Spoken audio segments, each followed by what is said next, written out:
O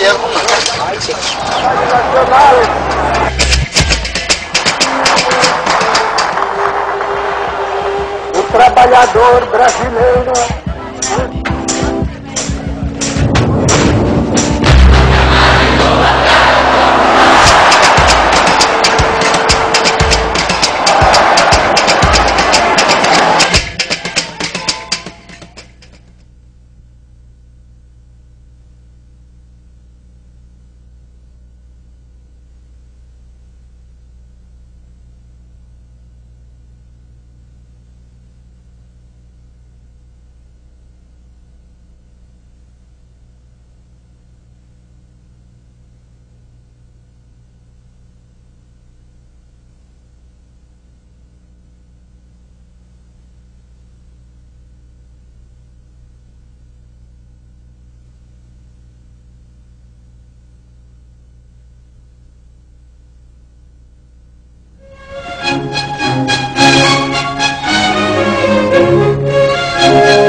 O Império Brasileiro, do ponto de vista político, se divide comumente em três fases.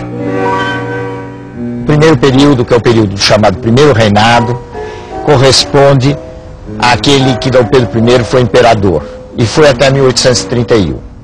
O segundo período é o período da regência, período esse que vai até 1840. O terceiro período é o chamado Segundo Reinado, é o período em que o Brasil é governado por Dom Pedro II. Esse período termina em 1889 com a proclamação da República.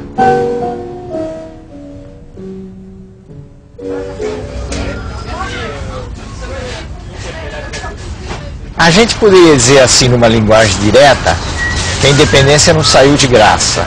O novo país foi obrigado a pagar uma indenização para Portugal, destinada não a gerar riquezas no Brasil, mas a compensar Portugal pela perda da sua colônia.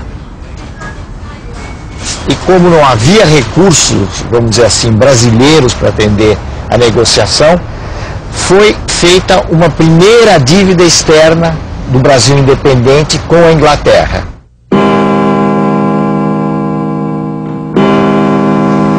Será que o Brasil não trocou simplesmente de dono?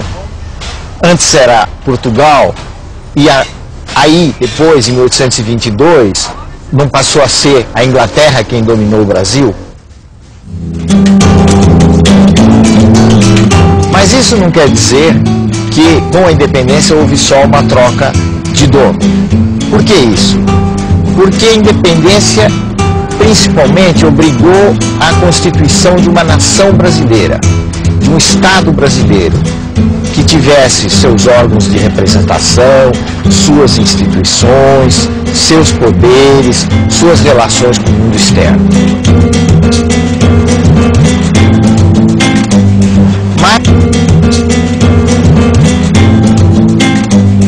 Mas nós não devemos imaginar que, no caso da independência, tudo tenham sido flores.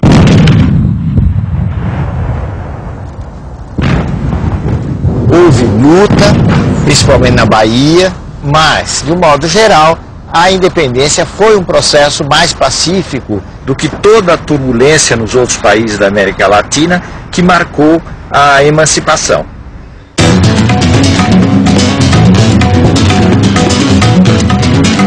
Por que é que o Brasil se manteve unido? Por que esse bloco geográfico se manteve unido? Quando isso não aconteceu nas antigas colônias espanholas da América do Sul.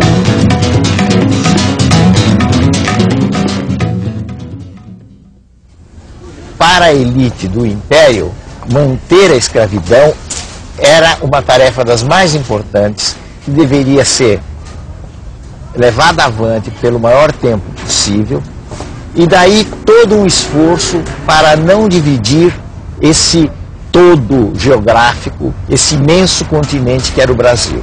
Isso não é propriamente toda a explicação, mas isso dá pelo menos algumas pistas para a gente entender por que é que o Brasil se manteve como uma formação geográfica única, desde o norte, como nós conhecemos hoje, até o Rio Grande do Sul.